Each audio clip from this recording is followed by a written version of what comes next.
नमस्कार दोस्तों, आज मैं आप सभी को कार्तिक मास की 5 कथा एक साथ सुनाने जा रही हूँ।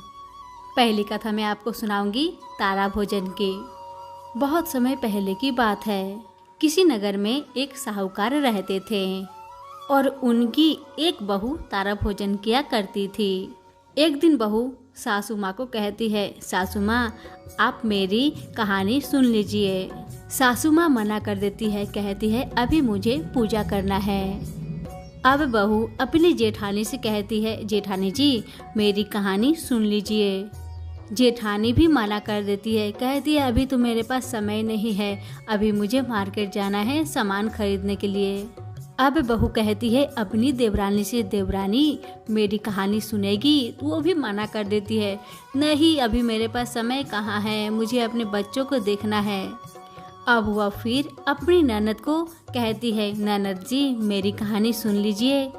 तो ननद भी मना कर देती है कि मुझे ससुराल जाना है, ससुराल से बुलावा आया है, मुझे सारी तैयारी करनी है। अब वह साहूकार के बहू राजा के पास जाती है, कहती है राजा जी मेरी कहानी सुन लीजिए। तो राजा कहते हैं मुझे व्यापार देखना है, मेरे पास समय कहाँ है कि तुम्हारी मैं कहानी सुनूं। अब भगवान को उस पर बहुत दया आती है। भगवान उसकी यह मनोदशा देखकर उसके लिए स्वर्ग से विमान भेजते हैं। अब स्वर्ग से जब विमान आता है, सारे लोग देखकर दौड़ पड़ते हैं स्वर्ग में जाने के लिए, लेकिन बहू मना कर देती है। अपनी सासू माँ को बहू कहती है, क्यों आपको तो पूजा करनी है ना, पूजा करने में लेट हो जाएगी, आप जाके पूजा कीजिए। अब जेठानी आती है तो बहू कहती है, क्यों आपको तो मार्केट जाना है, खरीदारी करने के लिए जाइए, मार्केट जाइए। अब देवरानी आती है, जी मैं भी चलूंगी। तो बहू उसे भी मना कर देती है, क्यों तुम चली जाएगी, तुम्हारा बच्चे का ख्याल कौन रखेगा, जाओ अपने बच्चों का ख्याल रखो।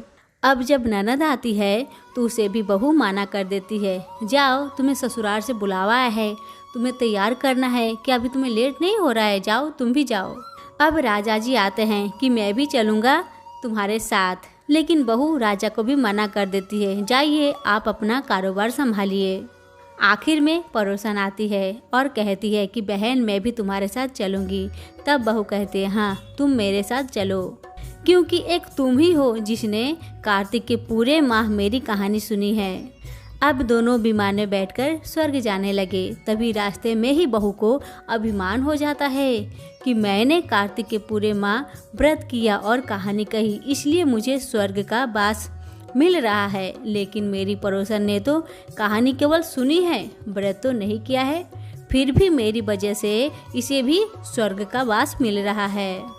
बहू का दिमाग में यही बात सब घूम फिर रहा था और भगवान बहू के दिमाग के विचार को सब समझ रहे थे। बहू को बहुत घमंड हो गया था, बस भगवान उस बहू को ऊपर से नीचे विमान से गिरा देते हैं। अब बहू भगवान से पूछती है, हे भगवान मेरा अपराध तो बता दीजिए, आपने ऐसा मेरे साथ क्यों किया, मुझे विमान से नीचे गिरा दिया, मुझे जवाब दीजिए भगवान जी। तब भगवान कहते हैं, तुझे अभिमान हो गया है इसलिए तू यह धरती पर ही रह। अब तुझे तभी स्वर्ग की प्राप्ति होगी जब तू 3 साल तक तारा भोजन का व्रत करेगी, तभी तुझे स्वर्ग की प्राप्ति होगी। अब हम सुनेंगे तारा भोजन की दूसरी कथा। एक राजा था और उसकी बेटी तारा भोजन करती थी। उसने अपने पिता से कहा कि पिताजी मुझे 1,00,000 तारे बनवा दो, मैं दान करूंगी।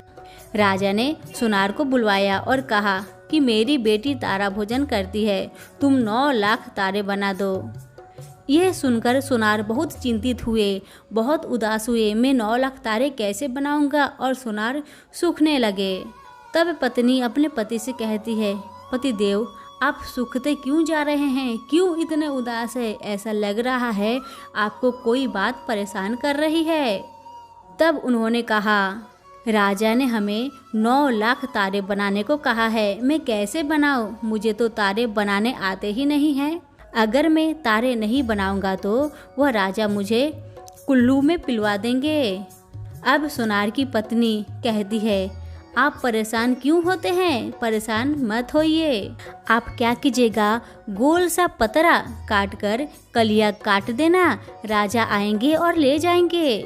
अपनी पत्नी के कहे अनुसार सुनार ने तारे बना दिए और राजा उन्हें ले गया।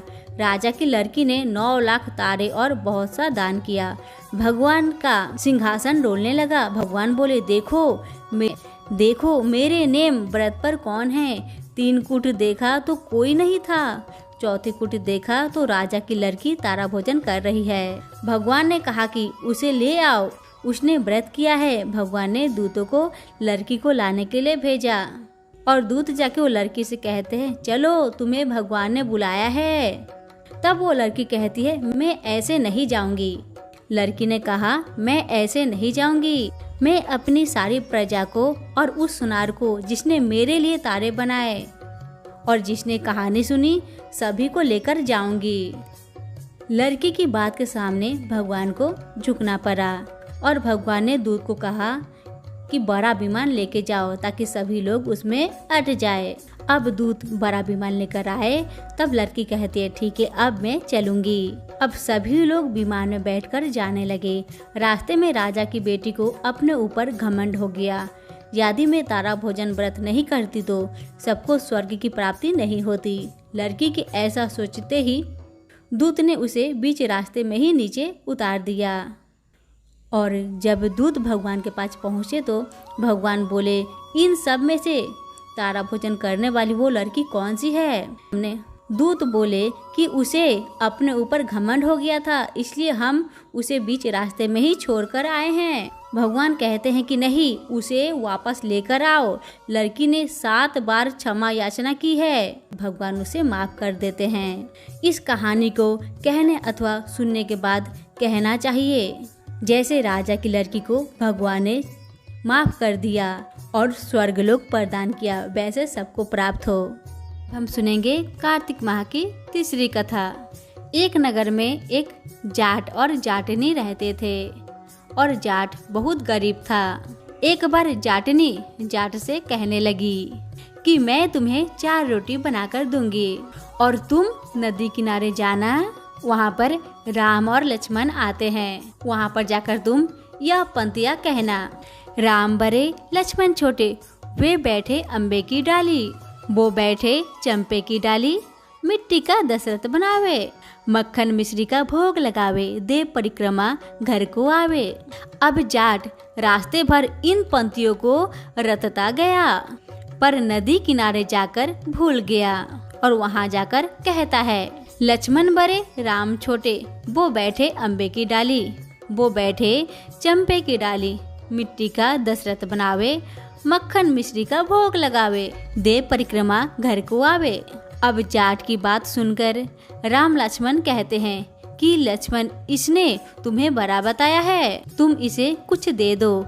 लक्ष्मण बोलते हैं कि हे राम भाई, इसकी बुद्धि मलिन हो गई है, यह मूर्ख व्यक्ति है, कहीं राम से भी बड़ा इस दुनिया में कोई है? तब भगवान राम कहते हैं, नहीं लक्ष्मण, इसने तुम्हें बड़ा बताया है, तो तुम ही इसे कुछ दे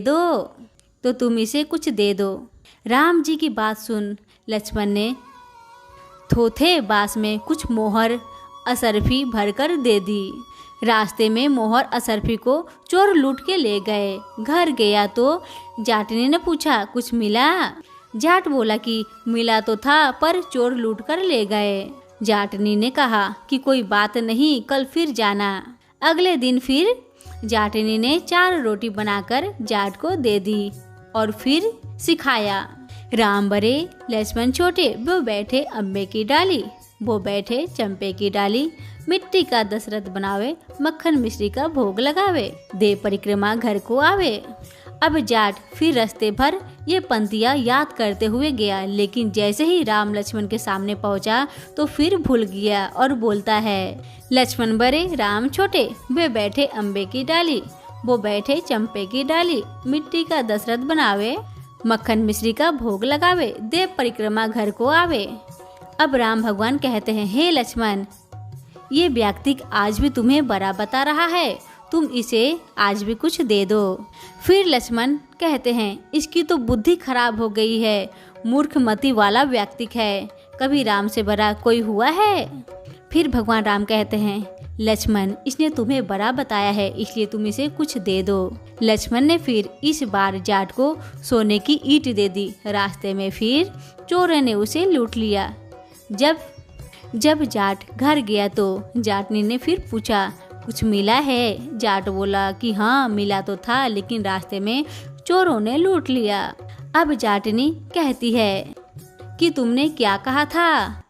जाट बोला, लक्ष्मण बड़े राम छोटे, वो बैठे अम्बे की डाली, वो बैठे चंपे की डाली। मिट्टी का दशरथ बनावे, मक्खन मिश्री का भोग लगावे, देव परिक्रमा घर को आवे। ये सुनकर जाटनी बोली कि तुम तो बहुत ही भोले हो, कहीं राम से बड़ा कोई हुआ है इस दुनिया में? अब कल फिर जाना और अब ठीक ठीक बोलना। अगले दिन जाट फिर गया और उसने आज ठीक से पंक्तियाँ बोली। राम बड़े लक्ष्मण छोटे, वो बैठे अम्बे की डाली, वो बैठे चंपे की डाली। मिट्टी का दशरथ बनावे, मक्खन मिश्री का भोग लगावे, देव परिक्रमा घर को आवे। अब लक्ष्मण बोलते हैं, हे राम, आज इसको अकल आ गई है, आज इसे आप कुछ दे दीजिए। तब भगवान राम मुस्कुराते हैं और बोले कि भाई मेरे पास क्या है? मेरे पास तो जौहर की मिट्टी है, ये ले जा। यह कहकर अपने हाथों से थोड़ी सी मिट्टी की डली जाट को दे दे। जाट बरबर करके जाने लगा कि बुढ़िया माई ने उल्टी सीख दी। रोज सोना चांदी मिलता था, आज मिट्टी की डली मिली है। मिट्टी लेकर वह घर की ओर चल दिया। बीच रास्ते में फिर से चोर मिले और उन्होंने मिट्टी देखी तो मिट्टी को देखकर कुछ नहीं किया। अब जाट घर पहुंचा तो जाटने ने पूछा, कुछ मिला है? जाट बोला कि हाँ, तेरी उल्टी सीख के कारण आज मिट्टी की डली मिली है। जाटनी बोली कि कोई बात नहीं, आज कुछ तो लेकर आए हो, बाकी दिन तो खाली हाथ आते थे। मिट्टी की डली कुछ काम तो आएगी, इससे मैं चूल्हा लीप सकती हूँ, घर का आंगन लीप सकती हूँ। मिट्टी के डली को वे तुलसी की पौधे के नीचे रखकर सो गई। जब सुबह में उठती है तो देखती है वहाँ पर हीरे मोती जगमगा रहे थे। अब जाट समझाया कि ये भगवान राम ही हैं, जिन्होंने मिट्टी को हाथ लगाया तो सोना में बदल गई। अब हम सुनेंगे चौथी कथा। हमारी चौथी कथा है इल्ली और घुना की। एक इल्ली और घुन था। इल्ली बोली, आओ घुन, कार्तिक स्नान करे। घुन बोला, तू ही कार्तिक स्नान करो, मैं तो नहीं करूँगा। बाद में इल्ली तो राजा की लड़की के पल्ले से लगकर कार्तिक स्नान करती है और घुन कार्तिक स्नान नहीं करता है। कुछ समय बाद दोनों मर गए। अब इल्ली के कार्तिक स्नान के पुण्य के कारण राजा के घर में जन्म हुआ और घुन को राजा के घर में गदहा का जन्म मिला। राजा ने बेटी के विवाह की सवा निकाला। बेटी ससुराल जाने लगी तो उसने अपनी पालकी रुकवाई और राजा से कहा, ये गदहा मुझे दे दीजिए। तब राजा ने कहा, यह मत ले जा, तू धन दौलत ले जा, ये गदहा ले जाकर तू क्या करेगी? लेकिन लड़की नहीं मानती है, मुझे तो ये गदहा ही चाहिए। अब राजा ने गधे को रथ से बांध दिया तो गदहा दौड़ने लगा। दौड़ते दौड़ते महल में पहुंच गए। अब गधे को महल के नीचे बांध दिया गया। जब लड़की नीचे उतरती है तो गधा कहता है, मुझे पानी पिला दे। तब लड़की ने कहा, मैंने पहले ही कहा था कार्तिक स्नान कर ले, पर तूने कहा था मैं तो बाजरा खाऊंगा और ठंडा ठंडा पानी पीऊंगा। अब राजा उन दोनों के बात सुन लेते हैं। जब राजा ने कहा कि आप मुझे सारी बात बताओ, तब रानी ने राजा को सारी बात बताई कि मैं पिछले जन्म में इल्ली थी और ये घून था। तब मैंने कहा कि तू भी कार्तिक स्नान कर ले, पर वह नहीं नहाया। मैं कार्तिक स्नान के पुण्य के कारण मैं राजा के घर में लड़की के रूप में जन्म ली और वह गदहा के रूप में जन्म लिया। तब राजा कहने लगे, कार्तिक स्नान का इतना पुण्य है तो हम दोनों जोड़े से नहाएंगे। रानी राजा ने अत्यंत प्रसन्न मन से कार्तिक स्नान कर दोनों ने दान पुण्य किए और सारी नगरी को कहला दिया, सब कार्तिक स्नान कर नहाया हुआ पानी इस घून के ऊपर डालो, जिसके कारण उस घून को मोक्ष की प्राप्त हुई। हे कार्तिक भगवान, जैसा सुख इल्ली को दिया वैसा सुख हम सबको देना। अब हम सुनेंगे कार्तिक माह की 5वीं और आखिरी कथा। ये कथा है एक बूढ़ी माई की। बहुत समय पहले की बात है। एक बुढ़िया माई थी जो चतुर्मास में पुष्कर स्नान किया करती थी। उसके एक बेटा और बहू थे। सास ने बहू को फलहार बनाने को कहा तो बहू ने खाली टिफिन ही रख दिया। बेटा माँ को पहुँचाने के लिए पुष्कर गया। बेटा रास्ते में माँ से कहता है, माँ फलहार कर लेना, जहाँ पर पानी होगा वहीं पे बैठकर फलहार कर लेना। और आगे बढ़कर माँ को पानी दिखी तो माँ वहाँ पर बैठकर टिफिन को खोलती है।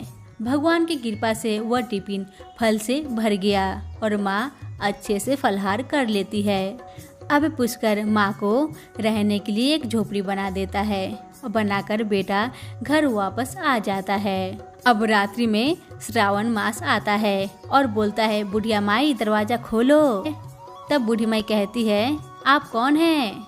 तब श्रावण मास कहते हैं, मैं श्रावण मास हूँ। बुढ़िया माई जल्दी से दरवाजा खोल देती है और बुढ़िया माई ने शिव पार्वती की पूजा अर्चना की, बेलपत्र से अभिषेक किया। जाते जाते श्रावण मास ने बूढ़ी माई को आशीर्वाद दिया और बूढ़ी माई की झोपड़ी की एक दीवार सोने की हो गई। अब भद्र मास आते हैं और कहते हैं, बूढ़ी माई दरवाजा खोलो। तो फिर बूढ़ी माई कहती है, आप कौन हैं? तब भद्रपद मास कहते हैं, हम भद्रपद मास हैं। बूढ़ी माई जल्दी से दरवाजा खोलती है और सत्तू बनाकर कजरी तीज मनाई। भद्रपद मास ने बुढ़िया माई को आशीर्वाद दिया और झोपड़ी की दूसरी दीवार सोने की हो गई। अब फिर आश्विन मास आया और उसने भी बोला, बूढ़ी माई दरवाजा खोलो। तो बूढ़ी माई दरवाजा खोलती है और पितरों का तर्पण कर ब्राह्मण भोज कराकर श्राद्ध किया। नवरात्रि में माँ दुर्गा को अखंड ज्योति जलाकर प्रसन्न किया। सत्य की विजय दिवस के रूप में बुराई का अंत की खुशी में दशहरा मनाया। आश्विन मास ने जाते समय खुश होकर बूढ़ी माई की तीसरी दीवार को बहुमूल्य रत्नों में जटित कर दी और आशीर्वाद रूप में बूढ़ी माई को सदैव खुश रहने का आशीर्वाद दिया। अब इस सब के बाद कार्तिक मास आ गया। उसने भी बोला, बूढ़ी माई दरवाजा खोलो, मैं कार्तिक मास हूँ। बुढ़िया माई ने दरवाजा खोला। अति प्रसन्न मन से कार्तिक स्नान किया, दीपदान कर दिवाली, गोवर्धन पूजा, भैया दूज, गोपाष्टमी, आंवला नवमी मनाई। कार्तिक मास ने जाते समय आशीर्वाद दिया और झोपड़ी के स्थान पर एक महल बन गया। फिर बुढ़िया माई ने गरीबों की सेवा कर भजन कीर्तन किया, अपना समय व्यतीत करने लगी। अब बेटा माँ को लेने आया तो झोपड़ी को पहचान न सका, तो पड़ोसी से पूछा तो पड़ोसी ने बताया, वो जो महल है वो इसी में तुम्हारी माँ रहती है। अब बेटा माँ के चरणों में गिरकर बोला, माँ आप घर चलो। सारे सामान के साथ माँ घर आई। सासू माँ के ठाठ देखकर बहू के मन में लालच आ गया। उसने अपनी माँ को भी पुष्कर छोड़कर आने के लिए कहा। पति ने अपनी सासू माँ को पुष्कर छोड़ आया, परंतु बहू की माँ की धर्म क्रम में बिल्कुल रुचि नहीं थी। वह 4 समय भोजन करती और दिन भर सोया करती थी। 4 मास आए, 4 मास गए। जाते जाते बहू की माँ की झोपड़ी गिर गई और बहू की माँ गड्ढी योनि में चली गई, क्योंकि औरत लक्ष्मी का स्वरूप है और लक्ष्मी की तरह चंचल होना चाहिए। भगवान की पूजा पाठ और अतिथि का सम्मान दान पुण्य करना ही चाहिए। बहू ने कहा, अब माँ को लेकर आओ। अपने पति से कहती है, माँ को लेकर आओ। जब जमाई सास को लेने गया तो सास कहीं पे नहीं मिली। लोगों से पूछने पर लोगों ने बताया कि तेरी सास धर्म कर्म कुछ न करती थी, खाती थी और सोती थी, जिससे वह गधी योनि में चली गई है। अब जमाई क्या किए, गधी योनि को बांधकर घर लेकर आए। उसकी पत्नी ने पूछा, माँ कहाँ है? तब पति ने कहा, तेरे लालच के वजह से तेरी माँ गधी योनि में आ गई है। बड़े बड़े विद्वानों, ब्राह्मण, ऋषि मुनियों से पूछने पर उन्होंने बताया कि तेरी सास के स्नान किए पानी से स्नान करने पर उसे मनुष्य की योनि मिलेगी। तब बहू ने ऐसा ही किया और उसकी माँ को पुनः मनुष्य की योनि में आ गई। हे राधा दामोदर, भगवान जैसा बुढ़िया माई को दिया वैसा हम सबको देना। हमारी कार्तिक मास की कथा यहीं पे समाप्त होती है। कहा जाता है कि कार्तिक मास में हम जो भी कर्म करते हैं उसका दुगना फल मिलता है, चाहे आप अच्छा कर्म करें या फिर बुरा। तो आप सब समझ गए होंगे आपको क्या करना चाहिए। कहा जाता है कि कार्तिक स्नान करने के बाद, पूजा पाठ करने के बाद कथा को जरूर सुनना चाहिए। जो सच्चा मन से कथा सुनता है, सच्चा मन से भगवान की पूजा पाठ करते हैं, उनकी सारी मनोकामनाएं पूर्ण होती है। हमारे साथ जुड़े रहने के लिए आप सभी को बहुत बहुत धन्यवाद।